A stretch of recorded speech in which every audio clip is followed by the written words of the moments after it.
একটি জামা 230 টাকায় কিনে 170 টাকায় বিক্রি করলো, ক্ষতির হার কত?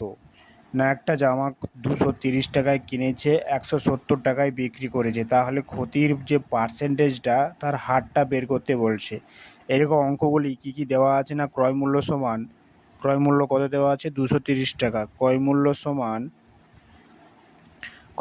সমান আমার 230 টাকা দেওয়া আছে, 230 টাকা। আর বিক্রয় মূল্য কত? না, বিক্রয় মূল্য 170 টাকা। বিক্রয় মূল্য 170 টাকা দেওয়া আছে। এখান থেকে আমি ক্ষতিটা বের করব। অতএব ক্ষতি সমান, ক্ষতিটা কীভাবে বের করবো? না, কোনো জিনিস 230 টাকায় কিনে 170 টাকায় বিক্রি করছে, বেশি টাকায় কিনে কম টাকায় বিক্রি করছে, নিশ্চয়ই ক্ষতিই হচ্ছে। এর জন্য ক্রয় মূল্য থেকে বিক্রয় মূল্য বিয়োগ করলে আমার ক্ষতিটা বেরোবে। তাহলে অতএব ক্ষতির হারটা কত হবে? না, ক্ষতির যে পার্সেন্টেজ, ক্ষতির হার সমান কি?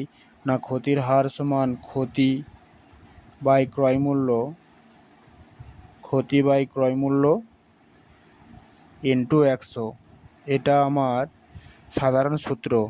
এবার ক্ষতি এখানে কত বলাতে বের করছিলাম? ক্ষতি সমান 60 টাকা বের করছিলাম, আর ক্রয় মূল্য এখানে 230 টাকা দেওয়া ছিল, ইন্টু 100।